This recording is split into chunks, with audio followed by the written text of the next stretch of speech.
is Monday, April 6, 2026. I'm Grantham Taylor Hughes for my show, The Grantham Taylor Hughes Show, with my guest hosts, Tony and Vicki Wright. Right? Am I right? You're not Okay, wrong. he's right. You see, there you go. I'm always talking about presenters that are very solemn and dramatic and in their presentation. They don't kid around. What do I do right out of the gate? Tell a joke. Tell a joke or editorialize about a joke. So we were doing pre-talk. We were talking about the factor of creation. Who's creating everything? International politics and all that business. And I'm saying that old saying about you point one finger and you got three fingers pointing back to you. So that's the point here. We create our world. If we create our world, we create everything in it. I mean, that's what Neville and Abdullah were talking about too. We create everything. So how can people take that responsibility when they're dependent on governments and their parents and their teachers and professors and all sorts of stuff? They have this big dependency, but in reality, they're the creator. See, so how do we help people to accept that responsibility of the creation? What do you think about that? Do you have any ideas? I would say you have to be careful what you take in. So what you're putting in, what you're reading, what you see in media, don't let it become your belief. Okay, but Tony, you got to be careful with that because that makes people agoraphobic. They won't do anything then. You got to be careful about everything. So that's why Neville and Abdullah talked about a reset. Remember we talked about mantra, and the Yes. mantra is a reset. When you're thinking in lack or you're thinking that you're creating a monster out there, you got to go back to the center. You got to go back to the mantra. I am rich. I am happy. I am healthy. See, we were talking about health a little bit in pre-talk. You just say I'm healthy. You won't worry about how to get there. You'll become healthy because now you become the source of health. The law of assumption is probably the most important thing to talk about nowadays because now you take the responsibility as a creator.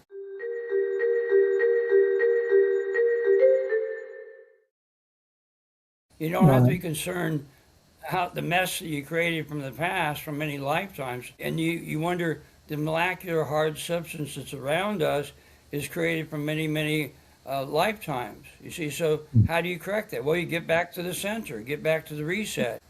You see what I mean? So everybody's a divine spark of the supreme deity, and that's a very powerful statement.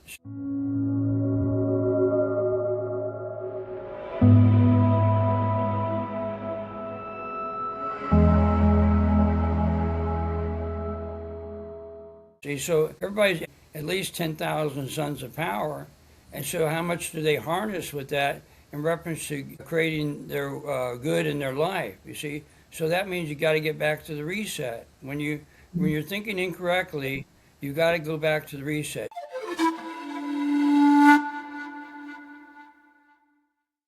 You go back to the I am and whatever the noun is you're using there. You have the pronoun and the action verb am. See, the verbs are very important in our life because it's the actions that we take. So if we have the proper verb, I am rich, you'll become rich because that's an inevitable situation. It will happen, but you got to maintain the discipline of the mantra. Yeah, go ahead, Tony. Because it's our creation, if we think I am in the golden age, it will happen. Not only for us, but all other people in our creation. That's right. We're always talking about how do you maintain a civilization? Well, because they stop the discipline. It's easy to quit doing things. You forget about the discipline, you think you're in a harmony, it's a wonderful time, and you forget about the discipline, it all falls down. You see, so the maintenance is simply the mantra. Mantra is the maintenance. You go back to the reset, and the mantra will help you maintain your empire.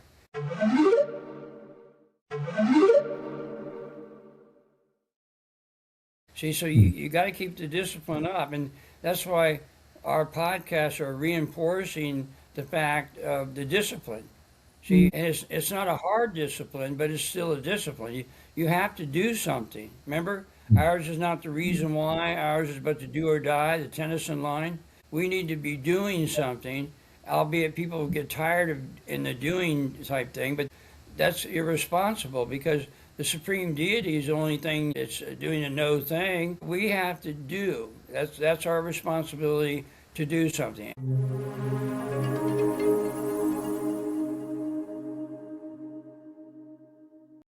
and you don't have to do much. I mean, how difficult is it to say I'm happy? Is that difficult? It's very difficult to say I am happy when I'm sad. Well, just say I'm happy. Go in the mirror. Remember they said to fake it to make it. You're in the mirror and you're going, and then you Well, start to laugh for real. To fake it to make it. It's sort of that way with the mantra. You got to get in the discipline. So you have to do. You have to do something. That's what I'm saying to people. You just can't bask in the light. And go, oh, everything's wonderful now. I don't have to do anything. Yeah, but that's going to be fresh cause for failure. You see? See, so that's the problem. Historically and even now, people in the international labor camp just quit all that. Just go home and say I'm rich, and watch TV. well, we run by the mind. We repeat patterns of behaviour given to us by other people because it's easy just to sit there and not think and just sort of randomly react. See all these distractions, a myriad of distractions, and Neville and Abdullah call it the shadow worlds.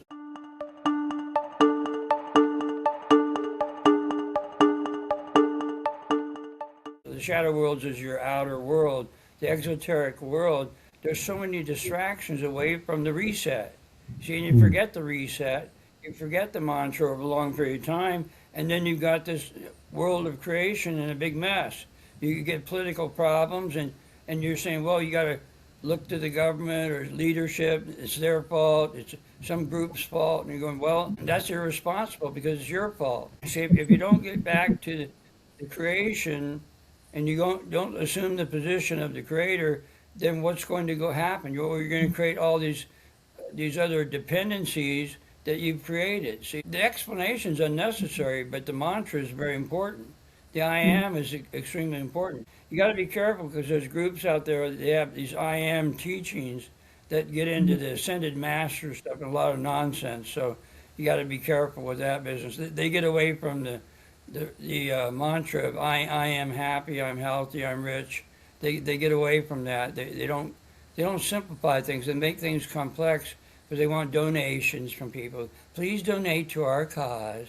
Give us half of your estate, and we'll give back to you a little bit. We'll dole it out to you over the years, but make sure you turn everything over to us. See, they get ridiculous. There's some real strange stuff out there. So I'm not talking about that. I'm just talking about the law of assumption, simply the I am. If you want to be rich, you want to be healthy, you just say I am healthy, and you will become healthy. And Neville was saying test something small. See, when you get these little proofs that take place, that is reinforcing the practice. But then, see, when you have an empire, like I said, eventually people get away from the discipline, then they lose that empire, and it becomes a mess because of a myriad of distractions. Distractions are many. There's many distractions, and that usually defeats you.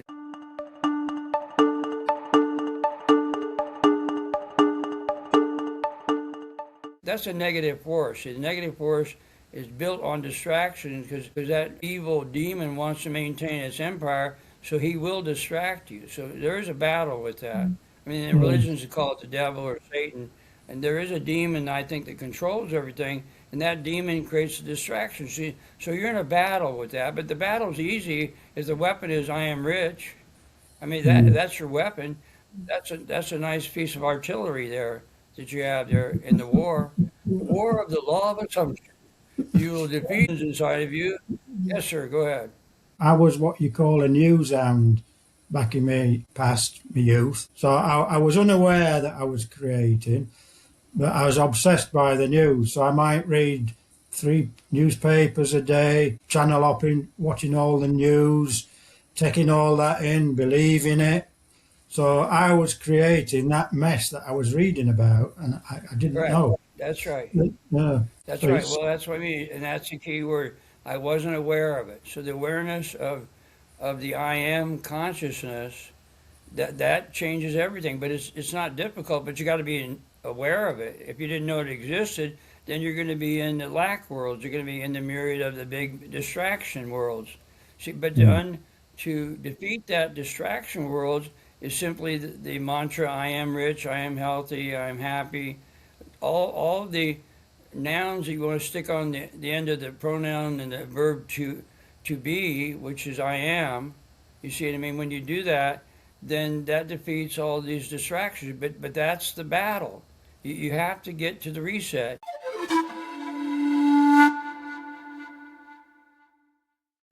I wouldn't be talking about these things if it wasn't simple. It really Right. is. Well, is Grantham Taylor Hughes a simpleton? Yes, he's a major simpleton because he talks this. Baby talk. And well, that's the native, and that language, that's the language of I am too. See, that's the beautiful thing about the sacred language is already dealing with it's illogic, so it's dealing with powerful goodness and creation, and as our native language. Our native language is a perfect language for the I am consciousness.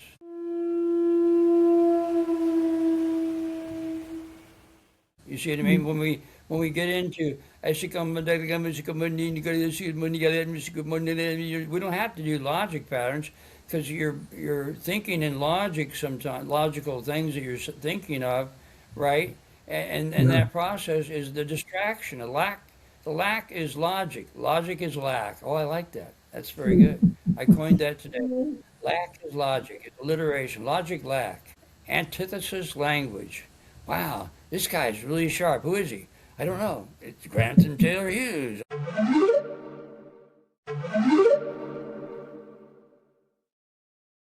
I'd like to Yes. add that what's also important, we're talking about discipline, but also I think that patience is needed with everything, of course, but particularly when we want to introduce a new idea.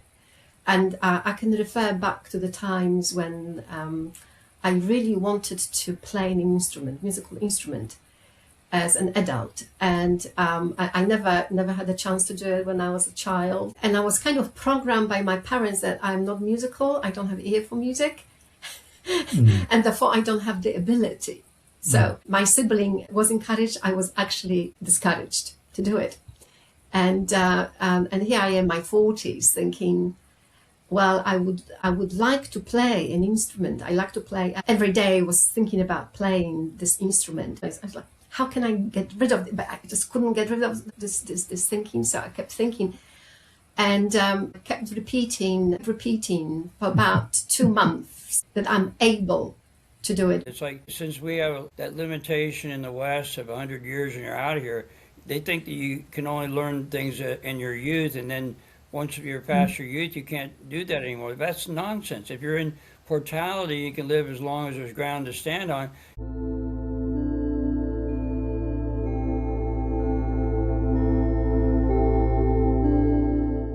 You can be a virtuoso in any instrument.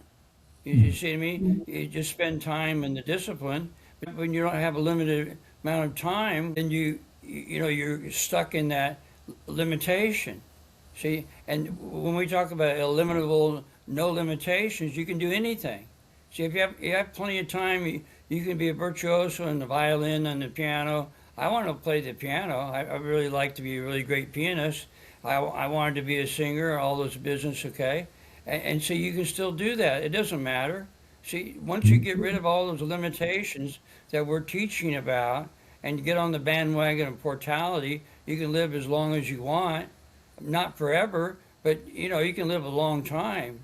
You see, versus the silly 100 years that they have, which is ridiculous. I mean, you guys are looking better since we've been doing these shows because you get healthier, you get happier. You see what I mean? Because the youthfulness comes back. See, it's about being youthful, and you can be great at the cello. You can start doing it again even now, and you can be great and wonderful. But you see, the perspective on the whole thing is, why do you play instruments and why do you music? It's a liberal arts. It's an expression. We need to outflow what we gain on the inside.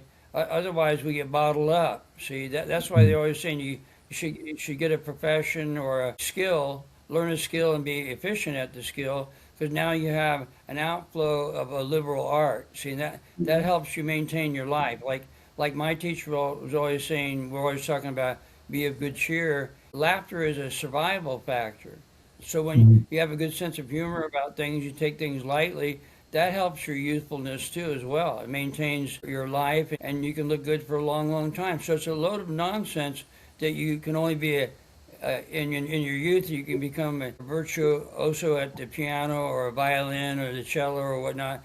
And if you get past that time, it's long gone. You can't do it anymore. That's just a load of rubbish. That's nonsense. See, we've got to get rid of the limits. It's unlimited what you can do.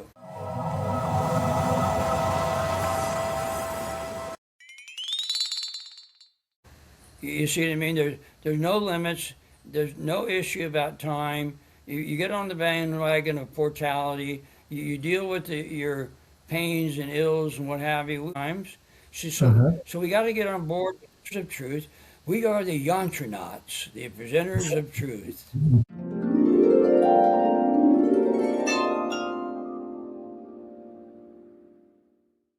Thank you, Tony, for coining the phrase. We are the yantranauts. Yeah, and remember, we're the creator of all that mess. And then we live in a certain lifeline that's taught to us, but you can alter that at any time. See, if you can go back to looking like you're 25, and you can, because my Lama teachers look very young, and they're really ancient. See, ancient guys that look like they're 35, they're looking very youthful. Why? Well, because they don't have any limits on things. When we take the limits off, get rid of the limits, get into the I am rich, I am healthy, I am happy, I am youthful, I am young, all the really good stuff in there, and then look in the mirror and do it.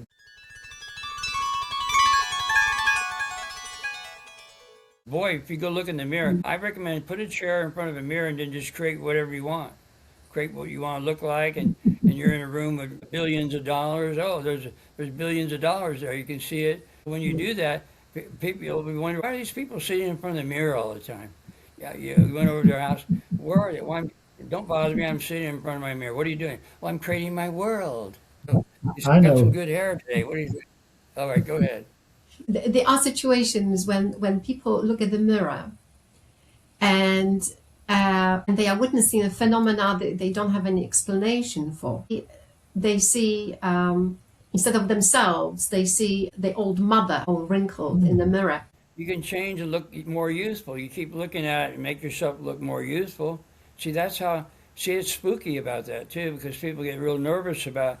You can go in there and create yourself in any image you want. Anything you're thinking of, you can correct what you look like, and you can do anything.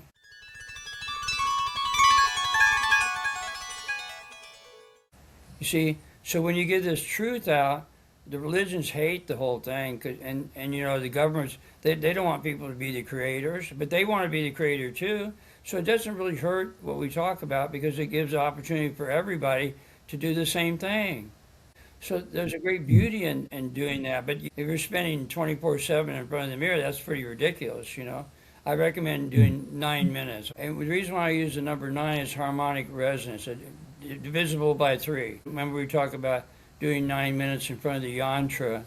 I'm always talking about number 9, number 9, number 9. I recommend people to sit in front of the mirror for 9 minutes and do the exercise about themselves on the inside and outside. That's right. It's a good technique, the mirror technique. We recommend daily practice of your mantra work, or to go within or go without. I mean, this is really exoteric. It's a matter of practice. It's a matter of doing something, and people just don't want to do things. You know, they think they're superior, they don't have to have discipline, they can do anything they want, and what happens? Well, they end up having problems in their life, see? So you can get rid of all the problems by taking the position, assume the position as a wish fulfilled.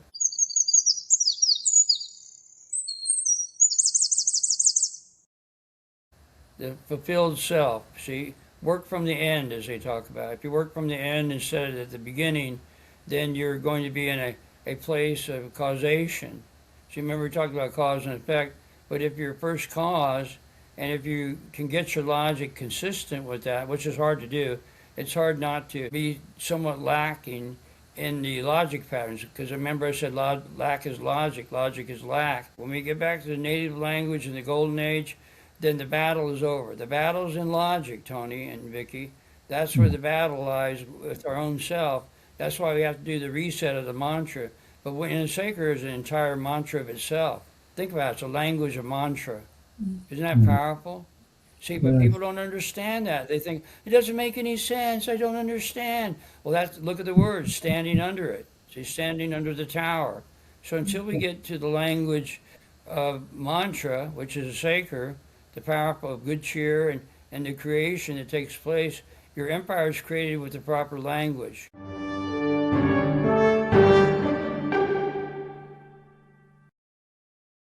Think about it. In the golden age, everybody has everything they want. You see, why? Well, because that's what you can do exoterically. Right now, the whole world isn't doing the proper mantra.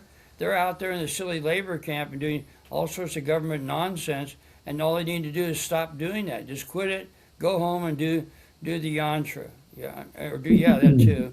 But you do the mantra, do the I am rich, and you won't have to worry about all this labor camp stuff. It's that simple. And people, they think too much. They outthink of it. Well, what about this and what about that? Well, just forget about that. Just go to the center. Stay in the center.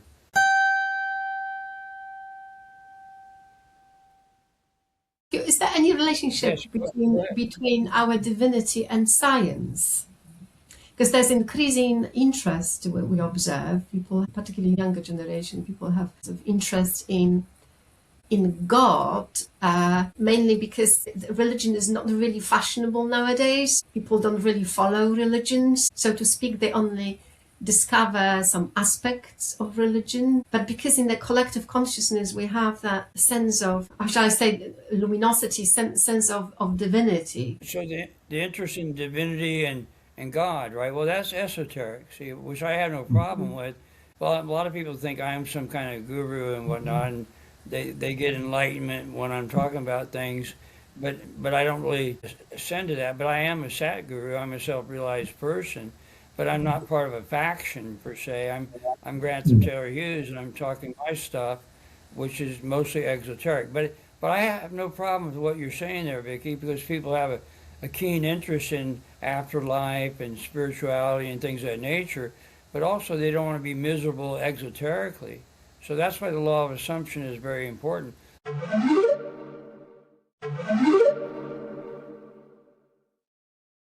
Neville died when he was 67 from a esophageal explosion, but the guy was worth about $50 million.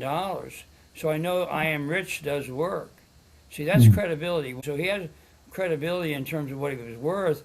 It has no credibility in terms of his life expectancy. Tragedy, but again, we're not really talking about that. We're talking about the discipline that made him very wealthy.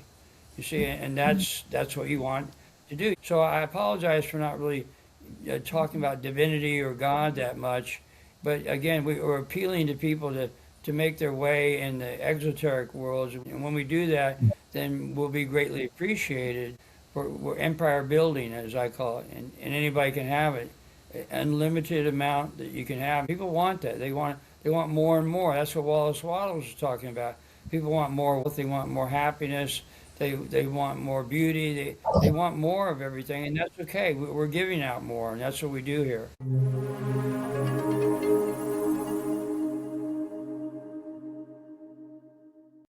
So divinity within us is that unlimited potential, isn't it? That's what Wallace Waddles was talking about. He said the unseen is unlimited, and he said the outside is virtually unlimited, because it is virtually unlimited, but it's so vast on the outside. Physically, you can't get there unless you have a spaceship that I'm trying to invent, the light speed spaceship. We don't have that right now.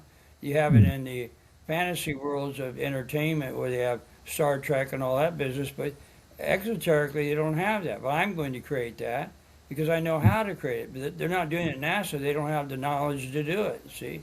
And they would safely admit that privately. They just don't know. They don't have relastatics, which is another topic altogether. But I've talked about relastatics on the podcast before, the capacitance technology. See, we need to get to our flying machines. We need to get the vehicles off the road. These roads are silly. It's smothering Gaia. Let's put asphalt. Let's make the earth asphalt all around it, right? But it's not a globe. We'll just put on the earth region. The earth. We'll just put asphalt down instead of soil. What do you think? Just lay asphalt down and forget No, about the soil. no, please I know it's don't. ridiculous. You got to see how stupid that all is. The roads and with rubber tires on the roads. That's absurd. We should have gotten Yeah. rid of that technology a long time ago. But I'm creating laser technology which will disintegrate all the roads, and then the vehicles will be up off the ground. We can disintegrate the roads probably in about a year. I've heard you talk about Tesla and the Wardencliffe Tower. Could you just explain the basis of Sure. what Yeah, relastatics is? The Wardenclyffe Tower was Tesla's tower, okay? And he had built that back in 1912. It was a wooden tower, 112 feet high, with a Ferris ball on top. It was a big metal ball, big oval metal ball with pinholes in it. There was nothing inside of it, but it was a capacitor. It looked like an obelisk. Think of an obelisk, but it was a wooden tower. But they made the excuse for World War II to tear it down because the planes didn't fly that high. The biplanes flew very low, and they said the planes would crash into it. But that was J.P. Morgan. He condemned Tesla because they didn't have installment plans at that time, and Tesla claimed that the electricity it was creating was wireless all around the world, and you didn't have to pay for it. You could just have a switching mechanism or a light panel to move your hand in front of the panel this way, would turn it off, turn it on, you do the panel that way. And there was a movie, Forbidden Planet, with Michael Rennie in it, and his spacecraft worked that way. If you watch the film, he went to the light panel, and he put his hand this way and turned the lights on, and went this way, he turned the lights off, back the other direction. You see, so that's a relostatic panel that does exist, but they don't have it now. I have to create that at TOI, the Omnivergence Institute. So the Wardenclyffe Tower was doing that. He had created wireless technology with a capacitor. It's real simple, but we don't have that tower anymore. We can rebuild that tower, but you can make mini towers in vehicles, and because all they are is capacitors. You have like an upright crystal bullet, or made out of silicon, and a vehicle has a motor right now. An automobile, you take out that motor and you put a silicon diode in there. It looks like a bullet, and then the interaction between the pilot and the diode, when you cross the panel like this, would turn on the car. I'm turning it this way, and then you turn it off like that, and the light panel will take you where you want to go. It's real simple. They don't have that technology. I'm the only one that has that technology, and we're going to institute that at TOI. See, so that's important. Reference to what Tesla was doing, he was doing some real advanced stuff, but he was shut down by JP because JP hooked everybody up to wires so he could measure it, the meters. Like, you got to pay for the meter measurement. See, but in those days, all they had to do was get an installment plan, and you pay like $100 a month for your electricity, and we would not have wires out there. So you can blame J.P. Morgan for the ugly wires that we see out there in the primitive society we have. So we're changing all that too soon. We're going to start doing that pretty quickly, because it's necessary. But we're the only people that can do that. There's nobody else. No other faction is doing it. They don't have the knowledge to do that. Everyone knows our cells are spinning. So they're spinning all the time. I've heard you talk about the DNA universe. I'm starting to see the spiral in everything. You mean about the spiraling Yes. DNA universe, right? I noticed it on the break you were spinning around in a circle. I was wondering what you were doing. Oh, don't pay attention, Tony. He's just doing the DNA universe. He just spins around once in a while. Well, look at children. They're spinning around all the time, running around, and whatever they do, they like that. They like spinning. And then you have what are those in the Far East? They have those whirling dervish. I did that for a while within it. So I learned that I can do the whirling dervish without getting dizzy. But that's the silliness of doing that, because they're all spinning anyway. But they make a religion out of it. The whirling dervish of Turkey. Yes, don't mind them. They've been spinning for a long, long time. How long has he been spinning? About 150 years. Will he ever come out of it? We're not sure. He doesn't seem to care. Don't spin dextrorotatorily in the lower planes. So when you do this, Tony, when you're doing your whirling dervish after the call, make sure you spin counterclockwise, Yeah. left Yes. or rotatorily. When you do your dervish, and no laughter. Neither one of you did laugh at that. Listen, everybody, after we do calls, we're doing our dervish. You do dervishes when they're not doing the call. Just want to make sure we got that clear. So we probably should wrap up here. Okay, everybody, it was really great talking to the audience here. Have a wonderful day, and bye for now. Bye bye, Bye-bye. everyone. Thank you. Bye bye.